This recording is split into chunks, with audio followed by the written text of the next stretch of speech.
রাধারানী উজ্জ্বলঙ্ক মাদনক্য মহাপ্রেমময়ী ব্রজের আশ্বস্তিত মহারাসে রাজা সাধন করি গৌর সুন্দর চিন্তা করলেন, এর অধিকারী কেউ হলো না আমার অস্ত সখী ছাড়া।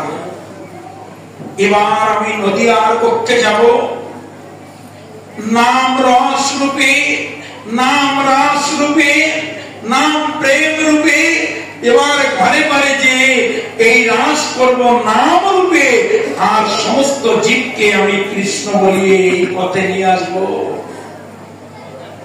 কিন্তু সকল জীব যখন ফিরছে না, গৌর দানম গৌর মেঘ সিঞ্চনে শালকৌন অমৃত ভবানী দত্ত সজীবৎ, মহাপ্রভু সন্ন্যাস নিয়েছেন। শান্তিপুরে অদ্বৈত ভবনে এসে দাঁড়িয়েছেন। হাজার হাজার ভক্ত চৈতন্য মহাপ্রভুকে দর্শন করছেন। দর্শন করার জন্য গিয়েছেন আমার সচী মাতা। সচী মাকে দেখে নিময় মাকে বসিয়ে দিয়ে সাতবার প্রদক্ষিণ করে মার কোলে দিয়ে বসে কোমল হাতটা মায়ের মুখে দিয়ে বলছে, মা তুমি কাঁদছ? মা, ও মা, তোমার সেবাটা ছেড়ে আমি করেছি পাতুলের কর্ম, আমি ভালো কাজ পারিনি। আজকাল ঘরে ঘরে কতটুকু হরি কথা বলে এগোবো। আজকাল ঘরে ঘরে যে চিত্রে মেতেছে, মা বাবাকে ছেলে মেয়েরা সম্মান করতে জানে না।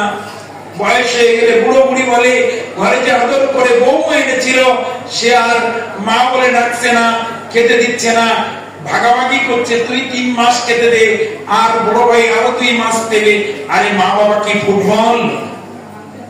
এ ঘর থেকে লাথি মেরে আরেক ঘরে দেবে? যে চিত্রে জগৎ মেতেছে, এই সনাতন শাস্ত্র কি পিতা মাতাকে ভালোবাসা শেখায়নি? পিতা মাতার আশীর্বাদ ছাড়া জগতে কেউ বড় হতে পারবে না। জেনে রাখো, যে বৌমারা, যে শাশুড়িরা, যে ছেলে মেয়েরা বৃদ্ধজনকে গুরুজনকে খেতে দাও না, ঠিক ঠিক ভালোবাসো না, মৃত্যুর পরে তার দেহের মাংস কেটে তার খাবারের ব্যবস্থা করা হবে। টাকা ব্যাংকে ফিক্সড করে রেখে দিলে যেমন ডাবল হয়ে যায়, ঠিক তেমনি তুমি যদি বৃদ্ধ গুরুজনকে কষ্ট দাও, তোমার জীবনে দুঃখ কষ্ট ডাবল হয়ে আসবে।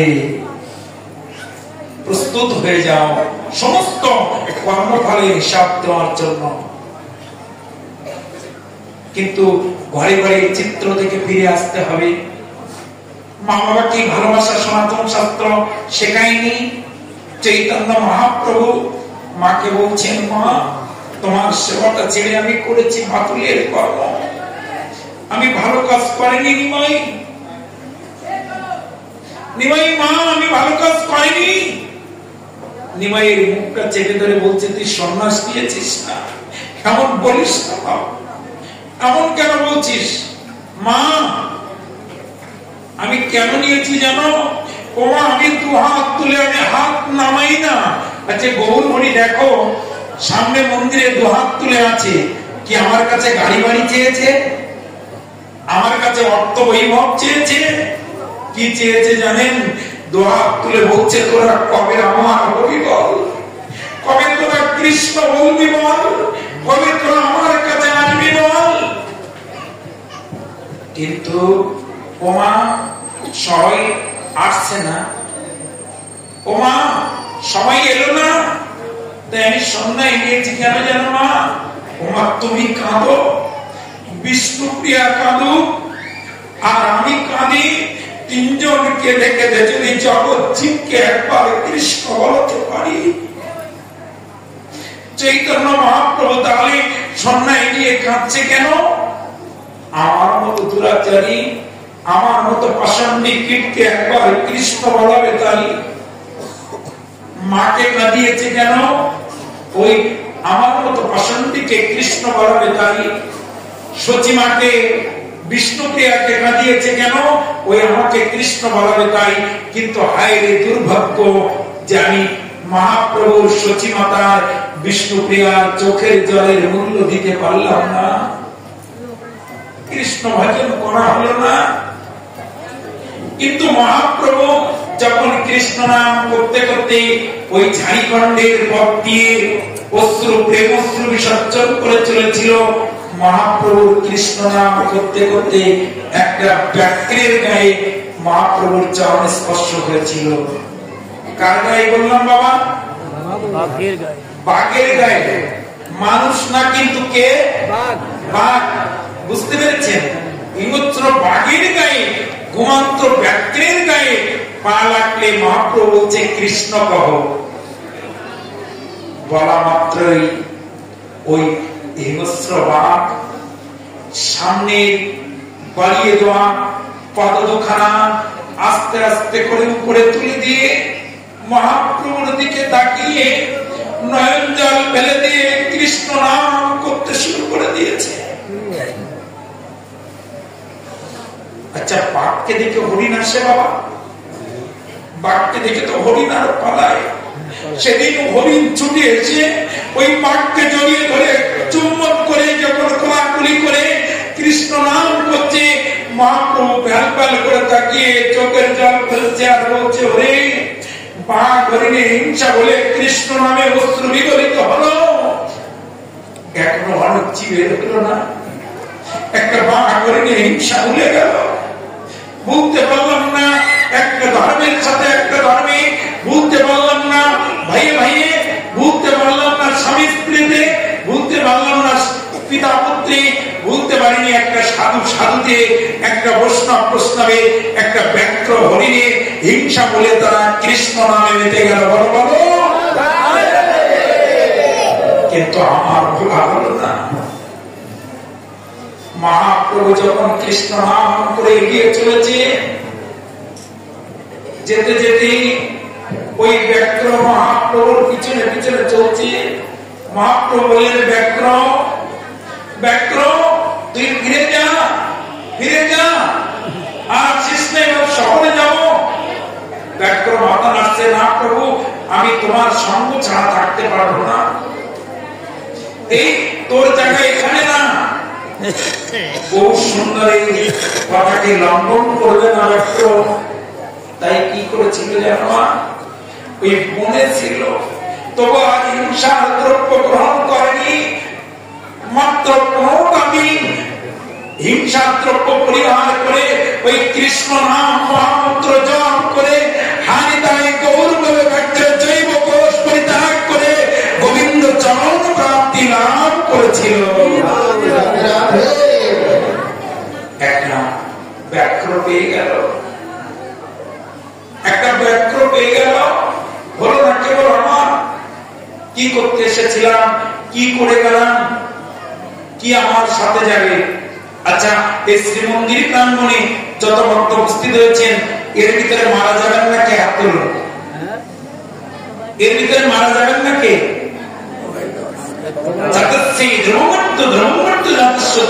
জন্ম যখন হয়েছে মৃত্যুর সমান অবধারিত সবাই জানে। আচ্ছা, যারা মারা যাবেন তারা মারা যাওয়ার সময় নিয়ে যাবেন কি, তার জন্য কি প্রস্তুত করেছেন? বলে সাংঘাতিক কথা। হ্যাঁ, কেন প্রস্তুত করেছে? অনেকগুলো গহনা। কেন ব্যাংকে অনেক টাকা জমিয়ে চেক বই? কেন সুন্দর চারতলা ফেলা, এসি বাড়ি, গাড়ি, সুন্দর স্ত্রী পুত্র, মানি ব্যাগ, টাকা। আচ্ছা, এগুলো সঙ্গে যাবে বাবা?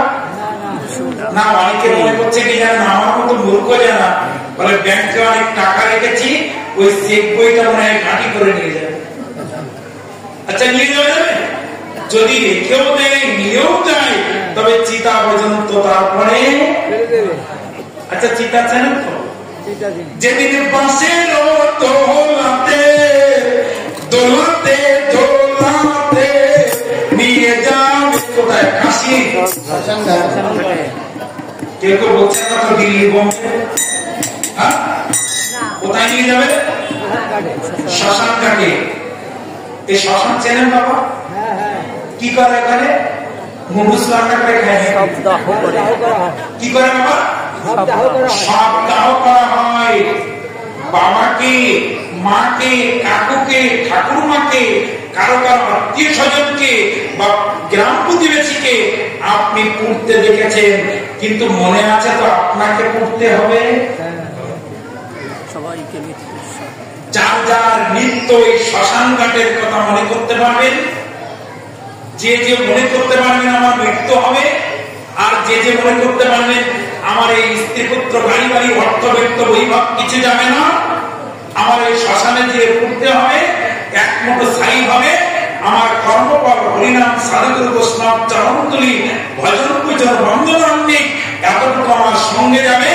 এই ধ্যানটুকু যারা আসবে তার ভিতরে নিত্য ধর্ম করতে ইচ্ছা হবে, বলো তার ভিতরে নিঃসন্দেহে ধর্ম করতে ইচ্ছা হবে। আচ্ছা, ধর্ম যারা করছেন ভগবানের কাছে যাওয়ার জন্য, কিছু করতে পারেন না, না পারেন, এই সামনে থেকে একবার উত্তর দিয়েছে ভগবানের বাড়িতে যাওয়ার জন্য একটা কাজ অন্তত করছি, হরিনাম করছি, বা দারুণ সাংঘাতিক কথা। যারা যারা ভগবানের বাড়ি যেতে চান, আচ্ছা এখানে যারা মরে যাবেন, সবাই বলছে একদিন মরে যাব, বা সাধুবাদ, সবাই বুঝতে পেরেছেন যে মৃত্যু হবে, এটাই ধর্ম, বা মৃত্যু হবে, খুব সুন্দর সাধুবাদ। আচ্ছা মৃত্যু হবে, এসব কিছু সঙ্গে যাবে না, এটাও বুঝতে পেরেছেন, তাহলে সঙ্গে যেটা যাবে সেটা বুঝিয়েছেন তো। হ্যাঁ, এতটুকু যদি পড়া হৃদয়ে নিতে পারেন, তাহলে আজকের আয়োজন, আজকের যোগদান, আজকে আমার দূর থেকে ছুটে আসা যেমন সার্থক হবে। তাহলে আপনার সঙ্গে যেটা যাবে সেটা প্রস্তুত করেছেন। আচ্ছা এই কথা বলতে শুরু করলে আসবে কি জানেন, বলবে সাধু তুমি কি করতে বলছো, আমার মন ঠিক আছে, এখন কেন করবো, বয়স হয়ে গেলে তিলকমালা করবো, বয়স হয়ে গেলে বৃন্দাবনে যাব, বয়স হয়ে গেলে হরিনাম করবো, বয়স হয়ে গেলে দামোদর ব্রত করবো। এই যারা ব্রত করেছেন পূর্ণিমা থেকে পূর্ণিমা শেষ দিন, আজকের দিনে কিন্তু ভাগবতের দারুণ লীলা রয়েছে, শ্রবণ করতে হবে আমাদের। তবে বলছি এই ব্রত আদি করতে হবে। দেখবেন কার একটু মালা পরার কথা বলবেন, কোন যুবক ছেলে মেয়েকে বেশি বলবেন, বলবে দেখতে মন যদি ঠিক থাকে সাধু তিলক মালায় কি করে।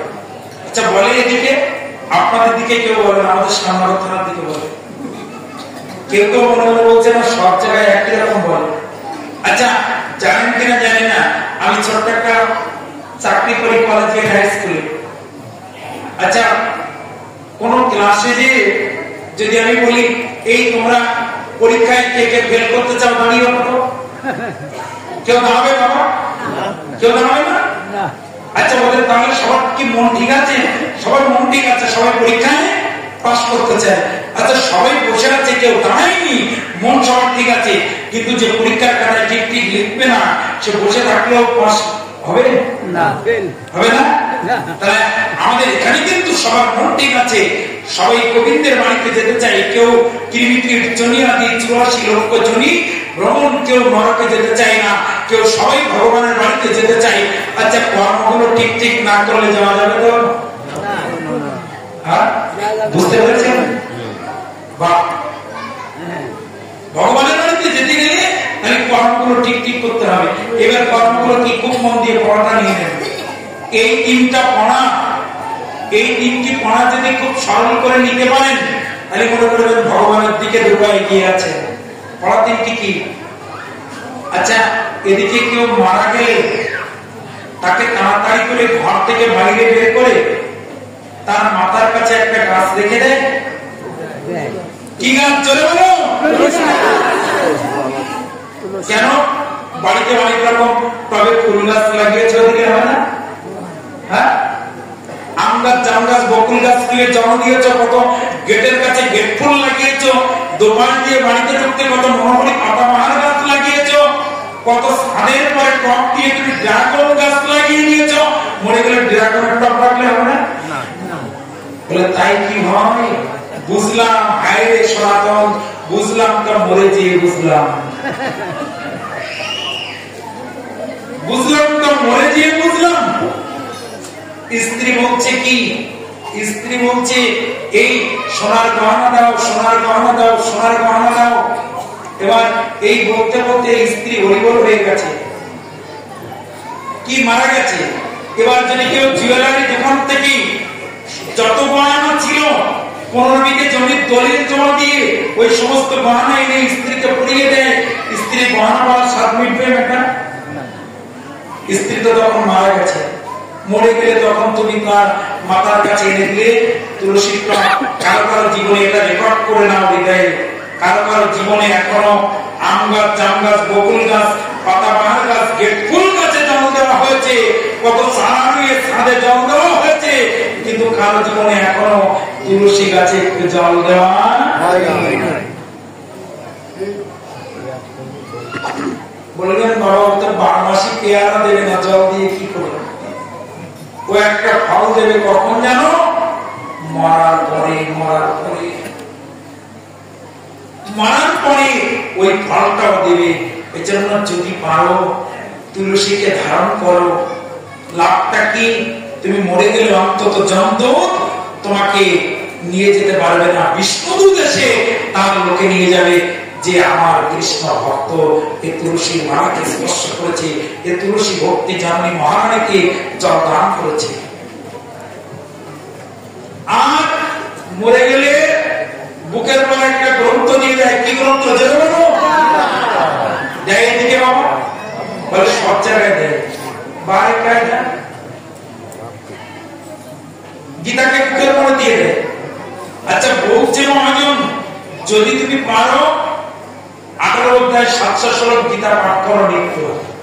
বলছে তুমি যা বলছো তাই স্ত্রী পুত্র ছেলে মেয়ে গাড়ি বাড়ি ঘর সংসার চাকরি ব্যবসা বাণিজ্য পড়াশোনা করতে হবে না, গীতা নিয়ে পড়ে থাকতে হবে। যাও তোমাকে ক্ষমা করলাম, তোমার 700 শ্লোক পড়তে হবে না, তুমি একটা অধ্যায় পাঠ করো।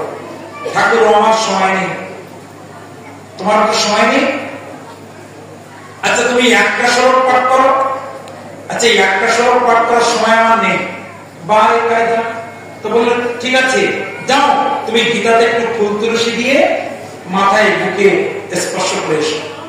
ভগবান এটা আমার সময় নেই, খুব ভোরে উঠে চলে যেতে হয় কাজে, যাও এমন জায়গায় রেখে দাও দিনান্তে যেন একবার চোখের দেখা দেখতে পাও। ঠাকুর এটা আমার সময় নেই, আমি চোখে দেখতে পাই না। যাও এটাও যদি তুমি চোখে দেখতে না পাও তাহলে দিনান্তে অন্তত গীতা গীতার নামটা উচ্চারণ করো। যে গীতার গায়ে জ্ঞানের কবম দীর্ঘারে উত্যাকর্ষণ আর তয় তত্ত্বদর্শন, এতটুকু অন্তত যদি তুমি করতে পারো, আমি গোবিন্দ কথা দিলাম অন্তিমে তোমাকে আর নরকে পাঠাবো না, আমি রথ পাঠাবো না, ওই রথে বসে যে আমি তোমাকে আমার করে করে নিয়ে আমার নিত্য শাশ্বত ধামে নিয়ে যাব। কিন্তু দুর্ভাগ্য এতটুকু অনেকে করি না, এতটুকু নিত্য করার সময় অনেকের নাই। সব সময় আছে, তেরাস্তার চায়ের দোকানের সময় আছে, নিত্য পত্রিকা পড়ার সময় আছে, মোবাইলে চ্যাট করার সময় আছে, টিভির রিমোট চালানোর সময় আছে, কিন্তু সময় নাই আমার একটু ভগবত ভজন করার। আচ্ছা বলুন তো, সুন্দর বাড়ি চাই এখানে, সুন্দর গাড়ি চাই এখানে, সুন্দর স্বামী স্ত্রী পুত্র কন্যা চাই এখানে, আর পরিত্রাণ চাই কোন জায়গায়? মৃত্যুর অপার মানে ভগবান বাঁশি বাজে আর বলে তুই কত মূর্খ, সব এখানে অনেক সুন্দর চাষ আর পরিত্রাণ চাষ আমার এখানে। এখানে সব যেমন সুন্দর চেয়েছিস তোর ভজনটাও তেমন চাইতে হবে সুন্দর। এখানে আমার ভজন পূজনটাও চাইতে হবে অনেক সুন্দর, অনেক সুন্দর, অনেক সুন্দর। আচ্ছা বাবা বলুন তো, আমাদের পাশাপাশি মুসলমান বন্ধুদের দিন রাত 24 ঘন্টার ভিতরে কতবার নামাজ পড়তে হয় একদিন রাতে? বাহ, সাধুবাদ। সবাই প্রায় জানেন 5 বার।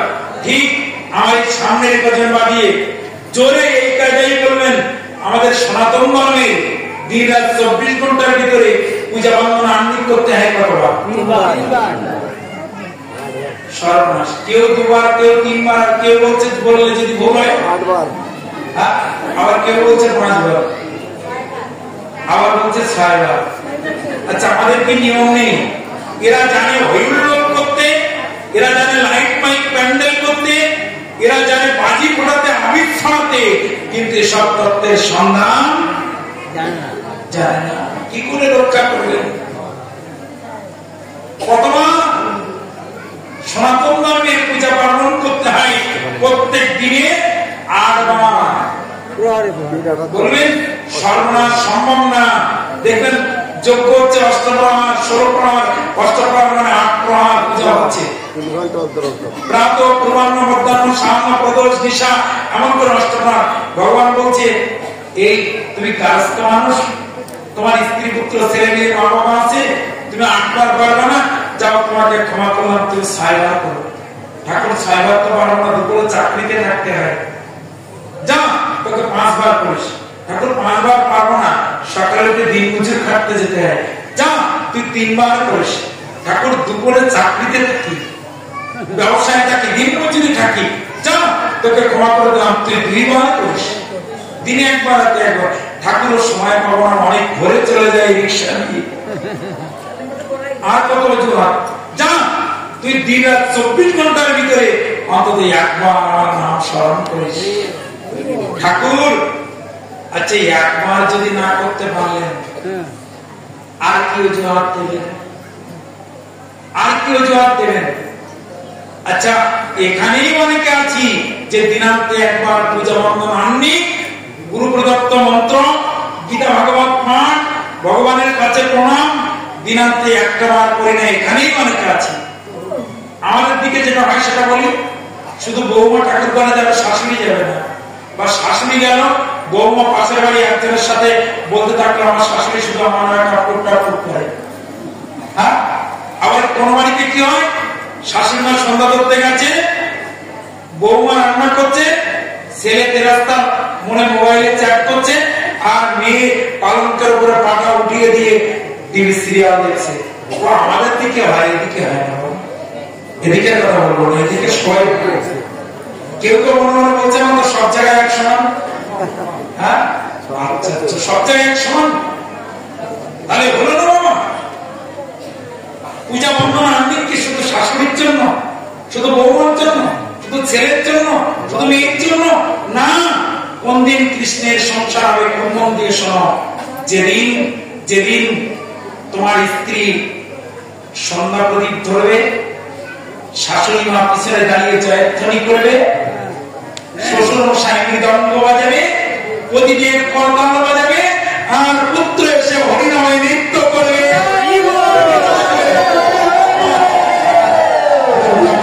হয়ে গেছে। সেদিন বুঝবে তোমার সংসার শাশ্বত কৃষ্ণের সংসার হয়েছে। ওই যারা পঞ্চতত্ত্ব কীর্তন করেন, পঞ্চতত্ত্ব কীর্তন করতে যে একটা চরণ কীর্তন গাবেন, দেখবেন জয় জয় পঞ্চপুত্র সঙ্গে ভজে রায় ভাবানন্দ, গান কিনা বাবা? হ্যাঁ, এই পঞ্চপুত্রের পিতা রায় ভাবানন্দ মহাপ্রভুর সঙ্গে নৃত্য কীর্তন করছে। শ্রীমান চৈতন্য মহাপ্রভু বলছে, ভবানন্দ তোমার বাড়িতে আগামীকাল দুপুরে যাব। বৃঞ্চির বাঞ্ছিত ধন, কত জপ তপ তপস্যা ধ্যান করে যোগী মুনি ঋষি যারা পায় না, তিনি অযাচিত যেতে চেয়েছেন, আনন্দ ধরে না। রায় ভবানন্দ ছুটতে ছুটতে বাড়িতে এসেছে, এসে স্ত্রীকে ডেকে বলছে, শোনো আগামীকাল কিন্তু দুপুরে মহাপ্রভু আসবে। মা কি করেছে জানো? ওই 5 পুত্রকে ডেকেছে। বড় পুত্র এসে বলছে চৈতন্য মহাপ্রভু আসবে, মা ওই চরণে যেন ব্যথা না লাগে, এজন্য আমি রাস্তা থেকে বাড়ি পর্যন্ত কোমর পুষ্প দিয়ে রাস্তাটা কিন্তু আমি তৈরি করবো।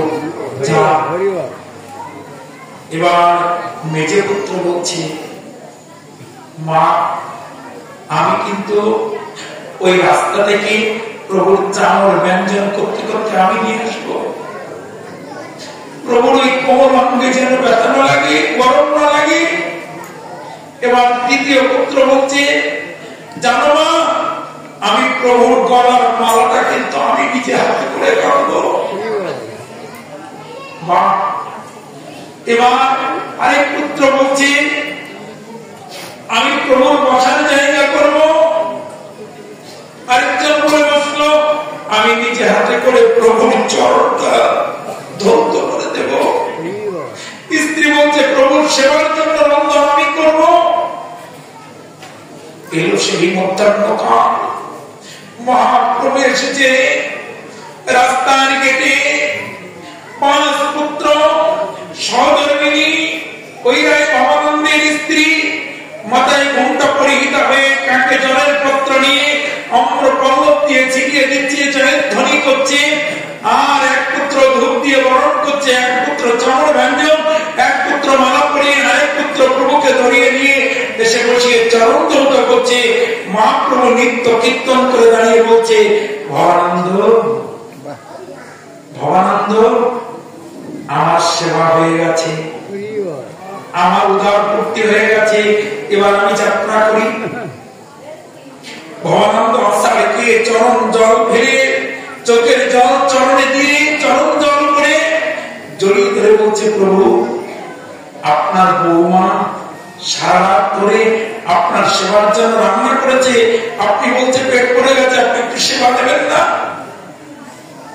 ভবানন্দ আমি এই সেবা নিতে চাইনি, আমি নিতে চেয়েছিলাম কোন সেবা জানো? যে তুমি একা নৃত্য করো না তোমার পরিবারের সবাই কৃষ্ণ ভজন করে, আমি এটা দেখতে চেয়েছিলাম। তোমার 5 পুত্র আর তুমি যে কৃষ্ণ ভজন করো, আমার এই উপযুক্ত সেবা হয়ে গেছে।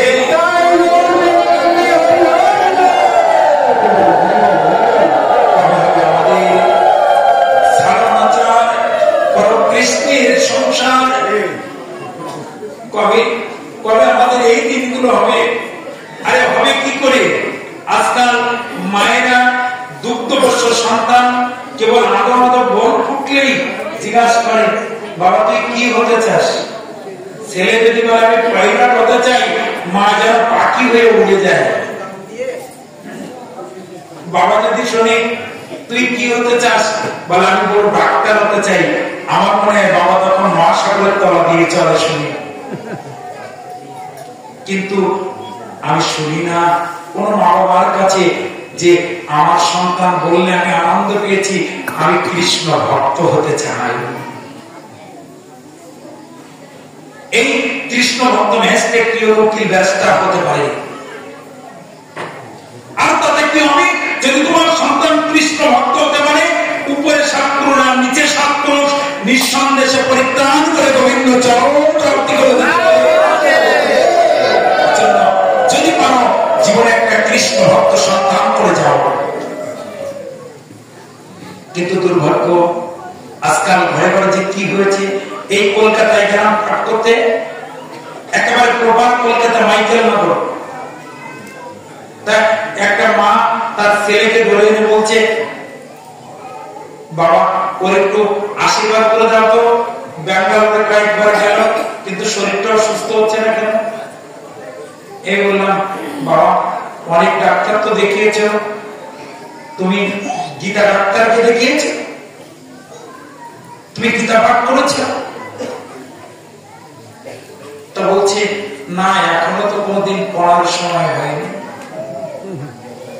আমি এসে থেকে ওকে বুকে জড়িয়ে দিয়ে বললাম বাবা আপনি করেন কি? কি বলছে জানেন? আমি চোখের ডাক্তার। আশ্চর্য সংবাদ যে চোখের ডাক্তার, তাহলে সে অনেক পড়াশোনা করেছে, অনেক বই পড়েছে, অনেক স্কুলে গিয়েছে, কিন্তু তার জীবনে নাকি গীতা পড়ার সুযোগ হয়নি। জীবনে কত বিদ্যা লাভ করলেন, গীতা পড়া হলো না। ওই ছেলেটা মার কি দশা হয়েছিল জানেন? অতি অদ্ভুত দশা।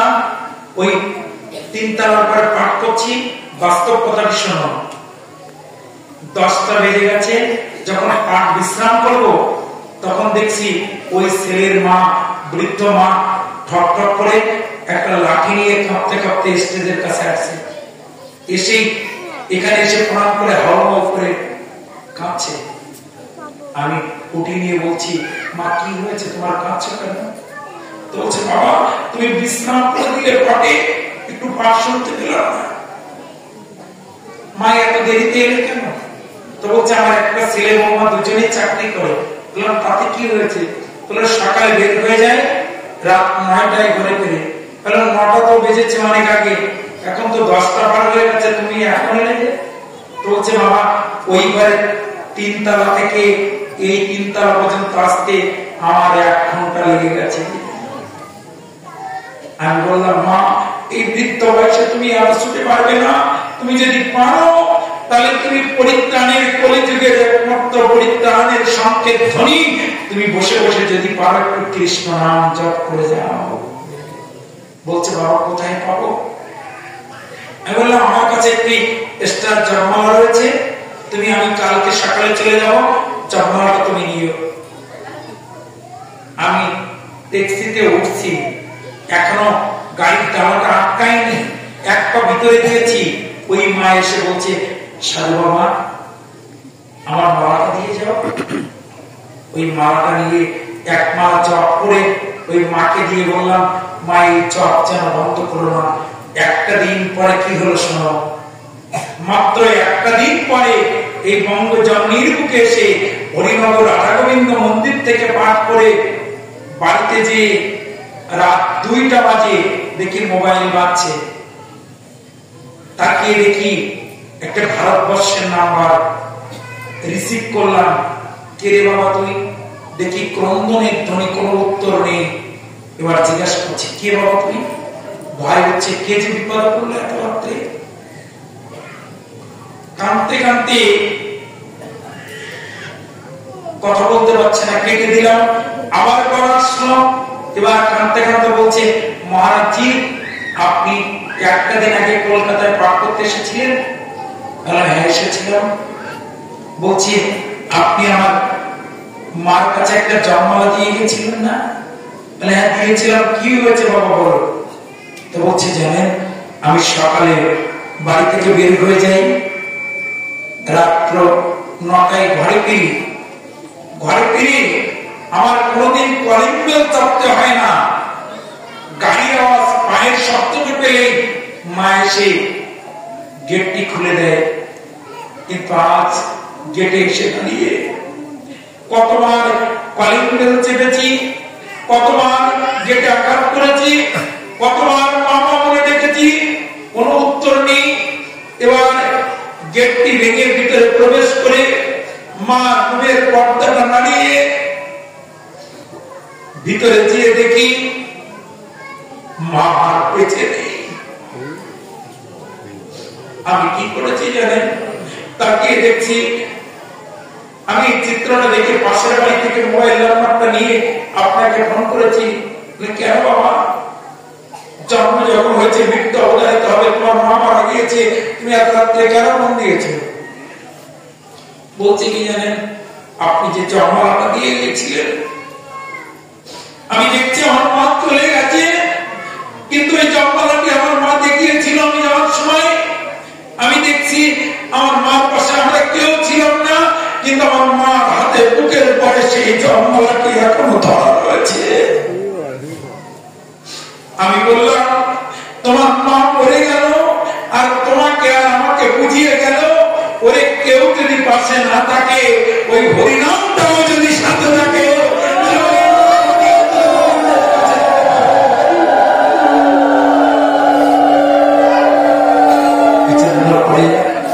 এই নামকে সাক্ষী করো। অনেক সূচি সত্য না, অনেক জানো না, অনেক মন্ত্র জানো না, অনেক জপ জানো না। চৈতন্য চরিতামৃত কৃষ্ণদাস কবিরাজ অত্যন্ত সুচতুর বক্তা বলছে কি জানো, দীক্ষা প্রচর্যা বিধি আদি অপেক্ষা না করে জিহ্বায় উচ্চারণ মাত্র আচরণালের উত্থানে কোন পুরোপুরি বিধান কিছু অপেক্ষা রাখে না, শুধু চাই কৃষ্ণ নাম করা, কৃষ্ণ নাম করা, কৃষ্ণ নাম করা।